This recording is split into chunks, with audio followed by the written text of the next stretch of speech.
Assalamualaikum warahmatullahi wabarakatuh. Bulan Ramadan adalah bulan penuh berkah.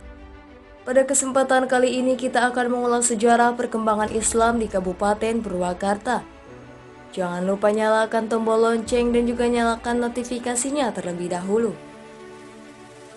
Kabupaten Purwakarta ternyata menyimpan segudang peninggalan sejarah yang memiliki hubungan erat dengan kebudayaan dan sejarah perjalanan nenek moyang terdahulu.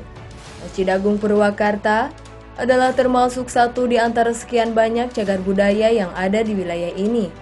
Tak heran jika selama ini masjid besar yang lokasinya persis berada di sekitar perkantoran pemerintah Kabupaten Purwakarta itu juga kerap dijadikan lokasi wisata religi tentunya.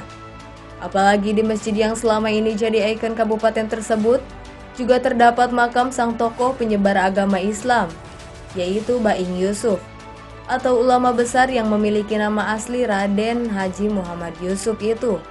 Tak heran jika selama ini hampir setiap hari banyak peziarah yang mendatangi makam Baing Yusuf. Mereka datang dari dalam dan luar kota. Bahkan di waktu-waktu tertentu yang berziarah itu sampai puluhan bus. Menurut cerita, Raden Haji Muhammad Yusuf atau lebih dikenal dengan Baing Yusuf merupakan salah seorang tokoh ulama penyebar agama Islam di era 1800-an. Kini, Baing Yusuf sudah wafat, akan tetapi peninggalan tetap abadi dan selalu dikenang oleh kaum muslimin.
Bukti Baing Yusuf menyebarkan Islam dengan bahasa Sunda yaitu dari kitab fikih dan tasawuf yang disusunnya.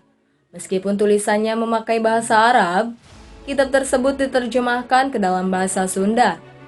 Pada tahun 1830-an, pusat pemerintahan pindah dari Wanayasa ke Purwakarta. Perpindahan pusat pemerintahan ini semakin berkembangnya penyebaran agama Islam.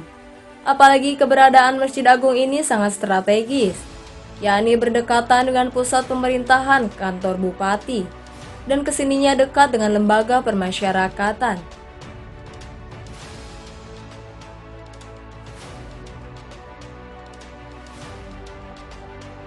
Pada tahun 1826, Baing Yusuf mulai membangun masjid.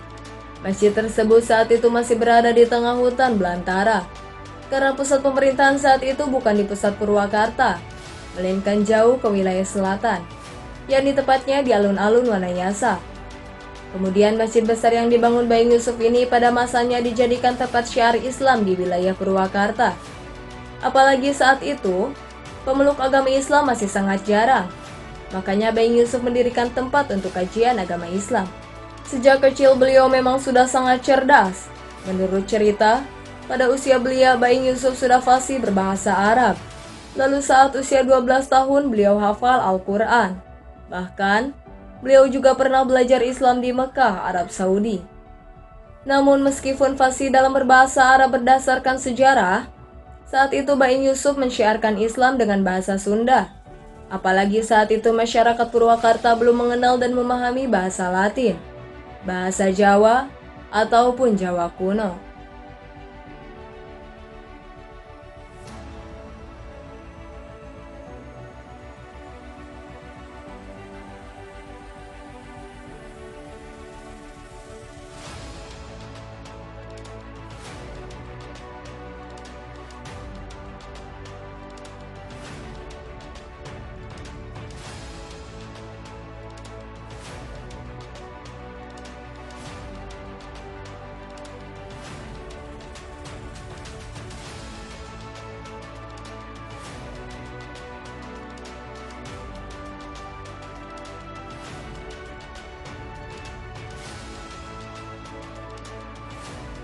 Baing Yusuf konon pernah menjadi murid Syekh Campaka Putih atau Pangeran Diponegoro. Tidak hanya itu, Baing Yusuf juga mempunyai banyak murid. Salah satunya adalah Syekh Nawawi Al-Bantani, pengarang kitab asal Banten. Jejak sejarah Baing Yusuf ini kini semakin banyak digandrungi masyarakat. Masyarakat dari berbagai daerah menyempatkan diri untuk menunaikan sholat, baik sholat wajib maupun sholat sunnah di Masjid Agung Baing Yusuf. Tak ketinggalan, warga juga menziarahi makam Baing Yusuf dan para muridnya. Mengingat, komplek pemakaman tersebut jaraknya hanya 100 meter dari Masjid Agung Baing Yusuf.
Dari saya dicukupkan sekian, semoga bermanfaat dan semoga kita semua selalu berada dalam lindungan Allah Subhanahu wa Ta'ala.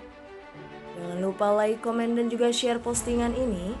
Wassalamualaikum warahmatullahi wabarakatuh.